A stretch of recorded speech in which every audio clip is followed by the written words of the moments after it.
আসসালামু আলাইকুম রহমতুল্লাহি ওবরকাতুহু। সম্মানিত দর্শক, জনাব তারেক রহমান সাহেবকে নিয়ে বিতর্ক তুঙ্গে। একটা সময় খুব আলোচনা ছিল, মধ্যে কিছু সমালোচনা ছিল। যখন আপনি রাজনীতির কেন্দ্রে থাকবেন, আপনাকে নিয়ে আলোচনা এবং সমালোচনা সহজাত। কিন্তু যখন বিতর্ক তৈরি হয়ে যাবে, তখন এক জন্মে সেই বিতর্ক কখনো কোনো রাজনৈতিক নেতা মুছে দিতে পারে না। আপনি যদি বঙ্গবন্ধুর কথা চিন্তা করেন, তার জীবনের কতগুলো বিতর্ক, যেমন ধরুন আগরতলা ষড়যন্ত্র মামলা। শত চেষ্টা করে এটার পক্ষে বিপক্ষে যে বিতর্ক, সেই বিতর্ক থেকে আওয়ামী লীগকে বের করা যাচ্ছে না। যেমন জামাতের ৭১-এর ভূমিকা, বিতর্ক, কোনো অবস্থা থেকে এটাকে মুছে দেওয়া যাচ্ছে না। তো বঙ্গবন্ধুর একটা ভাষণ, সে লাল ঘোড়া দাবড়ায় দেব, এই বিতর্ক দূর করা যাচ্ছে না। শেখ হাসিনার কিছু কর্মকাণ্ড, যেমন ধরুন সেই এস আলমের সাথে সখ্যতা,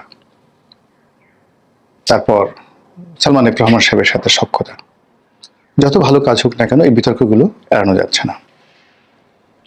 বিএনপি জামানাতে হাওয়া ভবন, ২১শে আগস্টের গ্রেনেড হামলা, শায়েক আব্দুর রহমান বাংলা ভাই, এদের উত্থান, ১০ ট্রাক অস্ত্র মামলা, কিয়ামত পর্যন্ত এই বিতর্কগুলো দূর করা যাবে না। আবার একাকারের সময় যে সকল বিতর্ক, এরশাদের যে সকল বিতর্ক, সে সকল বিতর্ক থেকে এরশাদ যতদিন এই নামটা থাকবে, এরশাদের সেই বিতর্কগুলো কখনো যাবে না। তার দুর্নীতি, তার নারী কেলেঙ্কারি ইত্যাদি যা কিছু আছে, এবং বাংলাদেশের পলিটিক্সটিকে পলিউট করার জন্য, দূষিত করার জন্য তিনি যে সকল কাজ করেছেন, যে নির্বাচনগুলো করেছেন, হানা ভোট, তারপর ৮৬ ভোট, ৮৮ ভোট, ডিজিএফআর মাধ্যমে রাজনীতিবিদদেরকে কেনা, এগুলো দূর করা যাবে না। সংসদে ৩০ সেট অলঙ্কার, এই বিতর্ক কখনো দূর করা যাবে না।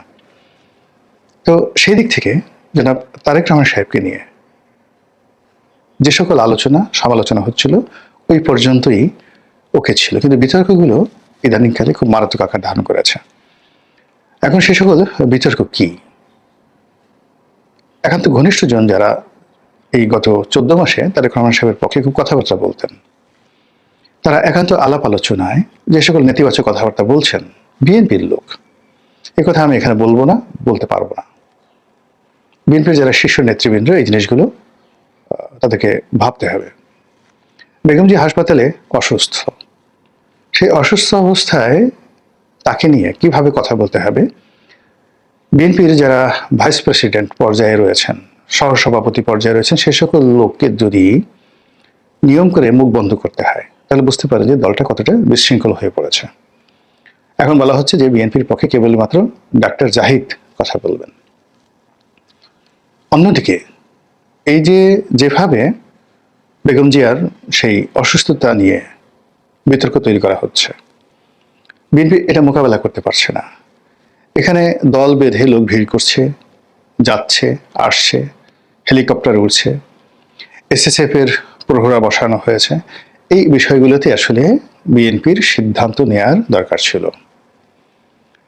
এই সময়টিতে যেমন জামাতের আমির দেখা করতে গেলেন, তারপরে মিয়া গোলাম পারওয়ার দেখা করতে গেলেন, তারা বসলেন, কথাবার্তা বললেন, এবং তাদের সঙ্গে বিএনপি নেতাদের যে মোলাকাত, এবং সেখানে দেখা গেল যে অনেকে হেসে হেসে কথা বলছেন। একটা পরিবারে বা যখন একটা প্রতিষ্ঠানে খুব দুর্যোগ দুর্ঘটনা থাকে, তখন মানুষ যে ধরনের অভিব্যক্তি প্রকাশ করে, বিএনপির ওখানে যারা যাচ্ছেন যে সকল নেতারা, তারা হাসি মুখে কথা বলছেন, অভ্যর্থনা জানাচ্ছেন। এই দৃশ্যগুলো যখন টেলিভিশনে চলে আসছে, বুঝতে পারা যায় যে এখানে কতটা বিতর্ক তৈরি হচ্ছে।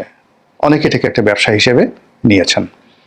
এনিওয়ে, এখন বেগম জিয়া সুস্থ হয়ে ফিরে আসুন, বা তিনি আল্লাহর ডাকে সাড়া দেন, তার বয়স হয়েছে, ডাজ নট ম্যাটার। কিন্তু তার জানাজাতে শহীদ প্রেসিডেন্ট জিয়াউর রহমান সাহেবের চেয়ে বেশি মানুষ হবে। এই কথাগুলো এই সময়টিতে যারা বিএনপির লোকজন বলছে, মেজাজ ঠিক রাখা যাচ্ছে না। মানে এই কথাগুলো খুবই আপত্তিকর, অরাজনৈতিক, অবিবেচনাপ্রসূত। যার যায় কেবলমাত্র সে বুঝে। বেগম জিয়া এই মুহূর্তে যদি পৃথিবী থেকে বিদায় নেন, সবচেয়ে বেশি ক্ষতিগ্রস্ত হবেন জনাব তারেক রহমান সাহেব। এখন সেই তারেক রহমান সাহেব দেশে আসবেন কি আসবেন না, এই কথাগুলো বলা মানে একজন শোকার্ত, অসুস্থ এবং অসহায় মানুষকে রীতিমতো অপমান করার শামিল। সেই কাজটি তার যারা শত্রু তারা অবলীলায় করে যাচ্ছেন। এই কারণ হলো আমাদের দেশে শত্রুর প্রতি বন্ধু ভাবাপন্ন হওয়ার কোনো নজির নেই। কিন্তু বিএনপির লোক কি করছে? বিএনপির লোক এই কথাগুলো স্মার্টলি কেন মিডিয়াকে ফেস করতে পারছেন না? জনাব তারেক রহমান সাহেবের দুজন উপদেষ্টা আসছেন বাংলাদেশে, মানে তারা কতটা সুকর্ম করেছেন আমি বলতে পারবো না, কিন্তু অপকর্ম যা করার সবগুলো করা হয়েছে। একজন পররাষ্ট্রমন্ত্রী হিসেবে সিলেটে যাচ্ছেন, ভবিষ্যৎ পররাষ্ট্রমন্ত্রী, পররাষ্ট্র মন্ত্রণালয়ের যার মানে একটা পিয়ন হওয়ার যোগ্যতা নেই, এখন সে পররাষ্ট্রমন্ত্রী হিসেবে তার সে ভাবসাব, লোকজন কথাবার্তা আলাপ আলোচনা করছে। আর একজন কি মাহাদি আমিন, সে এমপি নমিনেশন দিচ্ছে, এই তুলিকে গিয়ে নমিনেশন দিয়ে দিল মিরপুরে। পুরো মিরপুরের মতো একটা গেটওয়ে, সেখানে গিয়ে বিএনপির মতো সবচেয়ে একটা শক্তিশালী সংগঠন যারা গড়ে তুলেছে গ্রেটার মিরপুরের প্রত্যেকটা সিট, অর্থাৎ গাবতলী, মিরপুর, উত্তরা, টঙ্গী, এটা একেবারে এই পুরো এলাকাটার গেটওয়ে, ইনক্লুডিং সাভার ক্যান্টনমেন্ট। এই পুরো রাজনীতিটি একটি মনোনয়নের মাধ্যমে স্বাধীনতা বিরোধীদের হাতে তুলে দেওয়া হয়েছে। এই কাজটা কেন করা হয়েছে? তুলিকে যদি এত মনোনয়ন দেওয়ার ইচ্ছা ছিল, বেগম জিয়া 4টি আসনে 3টি আসনে দাঁড়িয়েছেন, তার একটা আসন ছেড়ে দিলিতে হয়ে যেত, বগুড়াতে একটা আসন ছেড়ে দিলিতে হয়ে যেত, কিন্তু ঢাকার মতো এরকম একটা সেন্সিটিভ জায়গাতে কেন এখানে দিতে হবে? ঢাকার লোক তো এত বোকা না। এই কাজগুলো যারা বিএনপি যারা লোকজন আছে তারা করে যাচ্ছেন, একটার পর একটা করে যাচ্ছেন। কিন্তু সত্যিকার অর্থে তারেক রহমান সাহেবের ইমেজ ঠিক রাখা, তাকে সঠিক পথে স্থির থাকতে সাহায্য করা, তার মনোবলকে সুদৃঢ় রাখা এবং তাকে বিভিন্ন বিষয়ে প্রশ্ন করা থেকে বিরত থাকা এবং তাকে বিরত রাখা তিনি যেন সব ব্যাপারে কথা না বলেন। মানুষ যখন খুব আনন্দে থাকে, মানুষ যখন খুব শোকের মধ্যে থাকে, অস্থিরতার মধ্যে থাকে, তখন সেখানে অনেক বিভ্রাট হয়। এমনকি বন্ধু বান্ধব হিসেবে এমন অনেক সময় আছে যে আমি আমার ঘনিষ্ঠ বন্ধু, তার সঙ্গে টেলিফোনে কথা না বলা, তারপরে তার বিষয়ে আলোচনা না করা এবং তার থেকে নিরাপদ দূরে থাকা অনেক সময় ইবাদতের মতো হয়। এই কাজটি নিজের মাত্রা যারা করতে পারে না তারা রাজনীতিতে কখনো শাইন করতে পারে না। ফলে কি হলো, এই যে তারেক রহমানের সাহেব যারা ঘনিষ্ঠজন, আমরা অনেক সময় দেখা গেল যে আমাদের আঞ্চলিক ভাষাটা কথা আছে, চুমো দিতে দিতে মেরে ফেলা, অতি আদর করতে করতে এমন চুম্বন দিচ্ছে একদম চুম্বনে শিশু মারা গেছে। তো তারেক রহমান সাহেবকে আফোল্ড করতে গিয়ে, তাকে বড় করতে গিয়ে, তাকে অনিবার্য করতে গিয়ে, তাকে মহান করতে গিয়ে যে অবস্থায় তাকে আজকে আনা হয়েছে, ঠিক একই কাজ আরো নিকৃষ্টভাবে আওয়ামী লীগের লোকজন করেছে বঙ্গবন্ধুর ক্ষেত্রে। তাকে মহামানব বানানোর চেষ্টা করা হয়েছে, কিন্তু বঙ্গবন্ধু কখনো নিজেকে মহামানব বলেননি। তিনি অনায়াসে বলেছেন আমার লেখাপড়া ভালো না, আমি ভালো ছাত্র নই, অসংখ্য প্রমাণ আছে। তিনি বলেছেন আমি বুঝি না, তিনি বলেছেন আমি গেরস্থর ছেলে, তিনি তার আত্মজীবনীতে বলেছেন আমার অভাব ছিল, আমি শ্বশুরবাড়ির টাকা দিয়ে চলেছি, আমার স্ত্রী আমাকে টাকা দিয়েছে, সেই টাকা দিয়ে আমি ঢাকাতে থেকেছি, কলকাতা থেকেছি। এই ঢাকা শহরে তাকে কেউ বাসা ভাড়া দেয়নি, এই ঢাকা শহরে বাসা ভাড়া তিনি দিতে পারেন, অন্য মানুষ তার বাসা ভাড়া দিয়েছে। এমনকি 32 নম্বরে যে বাড়িটি, 32 নম্বরের বাড়িটি কিনে দেওয়া হয়েছে ইনফ্লুয়েন্স করে ইত্তেফাকের মানিক মিয়া সাহেবের স্ত্রী মাজেদা বেগম, এবং সেই মাজেদা বেগমের টাকা দিয়ে 5,000 বা 6,000 টাকা দিয়ে রাজুকের এই 1 বিঘা জায়গার প্লটের মূল্য পরিশোধ করা হয়েছিল। বঙ্গবন্ধু বলেছেন অকপটে যে আমার এই প্লট দরকার নেই, আমার টাকা নেই। বেগম মুজিবকে দিয়ে এই মাজেদা বেগম এই কাজটি করিয়েছেন। এখানে লাট বাহাদুরি দেখার কোনো তো যাকে বলে সুযোগ নেই। বঙ্গবন্ধু একটা অকপটে স্বীকার করেছেন, কিন্তু তার যারা নেতাকর্মী তারা তাকে একবার অলি আল্লাহ বানায়, একবার তারা সৌদি আরব থেকে, একবার তারা পারস্য থেকে তারা আসছে ইসলাম প্রচার করার জন্য, কেউ তাকে আল্লাহ হজরত বানায়, কেউ শেখ হাসিনাকে অলি আল্লাহ বানায়। ফলে কি হলো দেখুন, এই বিপদের দিনে একজনকে খুঁজে পাওয়া যাচ্ছে না। এমনকি ঝগড়া করার জন্য শেখ হাসিনাকে নিজে আগ বাড়িয়ে কথা বলতে হচ্ছে। তার পক্ষে এই কথাগুলো, মানে শেখ হাসিনা যে কাজগুলো করবেন বা করতে চান, তিনি ইউনূসকে গালি দিতে চান অকথ্য অশ্রাব্য ভাষায়, এবং তিনি সেই গালিগুলো দিয়ে যাচ্ছেন। কিন্তু তার পক্ষে ইউনূসকে এত সুন্দর করে গালি দেওয়ার মতো একটা সিঙ্গেল লোক দেশে বাইরে নাই। তার পক্ষে তার যে বিষয়গুলো, যে কথাগুলো তিনি নিজের মুখে নিজের ঢোল নিজে পেটাচ্ছেন, এই কথাগুলো তিনি চাচ্ছেন যে বলুক। তো এখন কই সুবর্ণা মুস্তফা বলতে পারে না, এই কথাগুলো তারিন বলতে পারে না, এমনকি শাওনও তো বলতে পারে। এই কথাগুলো অনেক সুন্দর করে শেখ হাসিনা যে কথাগুলো বলছে, এই কথাগুলো অনেক সুন্দর করে বলতে পারে। তো কেন তারা সেই কথাগুলো বলছে না? শেখ হাসিনা চাচ্ছেন অথচ সেই কথাগুলো বলা হচ্ছে না সেখানে। তো এরকম তারেক রহমান সাহেবের সাধারণ যে তার যে ক্যারেক্টারিস্টিক্স, তিনি কতটা ইংরেজি জানেন, তিনি কতটা বাংলা জানেন, তিনি কতটা লেখাপড়া জানেন, মানে তার পিছনে অনেকগুলো ইংরেজি বই দেওয়া আছে বা একটা লাইব্রেরি আছে, ইট ডাজ নট মিন যে এই বিষয়গুলো তিনি ওন করেন। তিনি রাজনীতি করতে আসছেন, তিনি একজন সাধারণ মানুষ, তিনি তথ্যপাত্র দিয়ে আমরা তাকে সাহায্য করব। আমরাই তো তাকে নেতা বানিয়েছি, তিনি তো আমাদের কাছে নেতা হতে আসেননি। তারপরে যিনি আমাদের কাছে আসেননি বা আমাদের কাছে ধর্ণা ধরে নিয়ে আমাকে নেতা বানাও, মনোনয়ন দাও, আমাকে সভাপতি বানাও, ভারপ্রাপ্ত চেয়ারপারসন বানাও, তিনি কি কখনো বলেছেন কাউকে, বিএনপি কাউকে? বেগম জিয়া কি রাজনীতিতে তার নিজের ছেড়েছেন? তিনি গৃহবধূ, আসতে চাননি। তো তাকে আমার মহামানব বানানোর দরকার কি? আমরা ধান্দাবাজ মানুষ, আমরা বেগম জিয়া কিনেছি, আমরা শেখ হাসিনা কিনেছি, আমরা এখন জয় পুতুলকে আনতে চাচ্ছি, আমরা তারেক রহমান সাহেব কিনেছি, তাকে সেই লন্ডনে বসিয়ে রেখে তার নাম ব্যবহার করে আমরা যাদের মতো বাংলাদেশে বসে দিদারসে পোলাও কোমা খাচ্ছি। এটা তো আমরাই ধান্দাবাজি করছি, করে এই মানুষটিকে আমরা মহামানব বানাতে গিয়ে তাকে যে বিতর্কের মধ্যে আমরা ফেলে দিয়েছি। এখন সেই বিতর্কের জবাব তো তিনি দিতে পারছেন না, এই বিতর্কের জবাব তার পক্ষের কোনো মানুষ দিতে পারছে না। ঘুরে ফিরে যে বিষয়গুলো আসছে, মানে তার যারা শুভার্থী যে কাজগুলো করার চেষ্টা করেছেন, তার ফলে যে পরিবেশ পরিস্থিতি তৈরি হয়েছে, সেটি মানে বিএনপির জন্য, তারেক রহমান সাহেবের জন্য খুবই খারাপ হয়ে যাচ্ছে। যেমন ধরুন, আপনার কোনো একটি মানুষ বলেন যে ওর পেটের মধ্যে অনেক বুদ্ধি, পেটের মধ্যে বুদ্ধি, ওর পেট ভালো, ওর মাথা ভালো, তো এই জন্য আপনি আপনার যার প্রশংসা করছেন, একসময় আপনি তার পেটের মধ্যে অনেক বুদ্ধি এটা প্রমাণ করার জন্য পেটটা ফেলে দিলেন। কি বের হবে বলেন তো? পাকস্থলী থেকে কি বের হবে? পাকস্থলীর নিচে যেটাকে রেকটাম বলা হয়, মলদ্বার বলা হয়, সেখান থেকে কি বের হবে? ময়লা আবর্জনা, সির কৃমি, এগুলো বের হবে না? তো এইরকম আর কি অবস্থা। তো যার জন্য আল্লাহ রাব্বুল আলামিন যে বিষয়গুলো গোপন রেখেছেন, সেই বিষয়গুলো কোনো অবস্থাতেই সামনে আনতে হয় না। তারেক রহমান সাহেবের রাজনৈতিক জীবনের কিছু গোপন অধ্যায় রয়েছে, বিশেষ করে 1/11-এর সময়, যেগুলো ওই সময় যারা সরকার ছিলেন তারা কোনোদিন এই বিষয়গুলো প্রকাশ করেননি।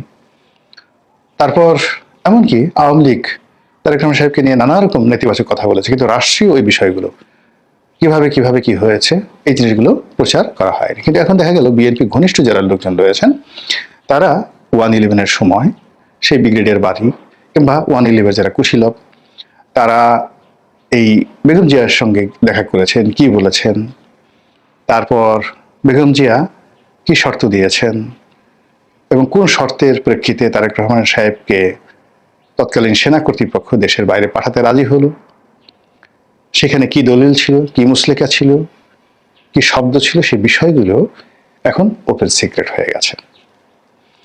এটা দ্বিতীয় ধাপ। ফলে আগের যে মানে 1/11 পূর্ববর্তী যে সময়টি, সেই সময়টিতে যে একটা বিতর্ক আছে সেটা একটা মোছা যাচ্ছে না, যাবেও না। কিন্তু 1/11 সময়টিতে যে ঘটনাগুলো ঘটছে, বিশেষ করে সেনাবাহিনীর সঙ্গে, এবং সেনাবাহিনীর এই যে ক্রোধ ক্ষোভ কেন ছিল বিএনপির উপর, তারেক রহমান সাহেবকে কেন তারা নেতিবাচক করতে, ওই সময় তরুণ সেনা কর্মকর্তারা তার সঙ্গে খারাপ আচরণ করেছেন, এই প্রশ্নগুলো কি আপনি মানুষ এত বোকা নাকি? আপনি একটা ফ্যাক্ট বলবেন, ফ্যাক্টের সঙ্গে সঙ্গে মানুষ জিজ্ঞাসা করবে, কি জিজ্ঞাসা করবে, যে যেখানে সেনাবাহিনীর মধ্যে বেগম জিয়ার জনপ্রিয়তা কিংবদন্তি, কতটা কিংবদন্তি হলে পুরো তার যে রাজনৈতিক জীবন, অর্থাৎ এরশাদের জমানাতে পুরো 10টি বছর তিনি ক্যান্টনমেন্টে ছিলেন, এবং শেখ হাসিনা তার বাড়ি ভেঙে দেওয়ার আগ পর্যন্ত এই বাড়িতে তাকে ধারণ করেছে সাধারণ সেনা কর্মকর্তারা, তার বাড়ি ভেঙে ফেলা হয়েছে রাজনৈতিক কারণে। কিন্তু এটি প্রতিটি সেনাবাহিনীর কর্মকর্তাকে বিক্ষুব্ধ করেছে, সহানুভূতিশীল করেছে, এবং বেগম জিয়া সেই দিনের যে কান্না, প্রত্যেকটা সৈনিকের কান্না ছিল। এটা হলো বাস্তবতা। তো এখানে বেগম জিয়া সম্পর্কে যে ক্যান্টনমেন্টের মধ্যে রাজনৈতিক কর্মকাণ্ড করার জন্য সেনাবাহিনী তাকে সুযোগ দিয়েছিল এবং এটা ওন করেছে, এবং দীর্ঘকালীন ইভেন এরশাদ জমানাতেও বিএনপির নেতাকর্মীরা অবাধে যেভাবে ক্যান্টনমেন্টে ঢুকে পড়তেন দলে দলে, এবং ওই বাড়িতে ঘিরে রাজনৈতিক কর্মকাণ্ড চালাতেন। আমরা তো কোনোদিন শুনিনি যে জাহাঙ্গীর গেটে তাদেরকে মানে তাকে বাতিল করা হয়েছে। শেখ হাসিনার খুব রাগ ছিল কেন এখানে বসে এই কাজকর্ম করা হচ্ছে? কিন্তু তিনি ওই বাড়িটা ভেঙে দিয়েছেন, সবকিছু করেছেন, কিন্তু যতদিন পর্যন্ত ভাঙা হয়নি ততদিন পর্যন্ত তার চলাচলে তিনি বাধা তৈরি করতে পারেননি। কেন পারেননি? মূল কারণ হলো সেনাবাহিনীর একটা সমর্থন সেখানে ছিল। সেনাবাহিনীর এই সেন্টিমেন্টটাকে বুঝতে হবে, রেসপেক্ট করতে হবে। এক। ২ নম্বর হলো যে এমন কি ঘটনা ঘটলো যে ১/১১-র সময় যে সেনাবাহিনী মনিরুদ্দিন ফখরুদ্দিন তার রিক্রুট করা, তারা কেন তার বিরুদ্ধে গেল? বোঝার চেষ্টা করুন যে এখন জেনারেল ওয়াকারুজ্জামান বা অন্যান্য যে সকল সেনা কর্মকর্তা, সিনিয়র সেনা কর্মকর্তা শেখ হাসিনা কর্তৃক রিক্রুট হয়েছেন, তারা কিন্তু অবস্থার প্রেক্ষাপটে মানে অনেক সিদ্ধান্ত নিচ্ছেন শেখ হাসিনার বিরুদ্ধে। কিন্তু আপনারা লিখে রাখেন, ইফ দে হ্যাভ অপশন, তারা কিন্তু রিভার্স হবে, তাদের কোনো রকম অপশন আসার সঙ্গে সঙ্গে।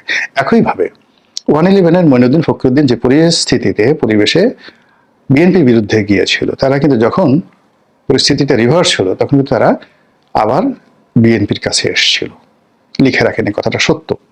বেগম জিয়ার কাছে গেছিল, কিন্তু সেটাকে আফোল্ড করা, ওন করা বেগম জিয়া পারেননি বা করেননি।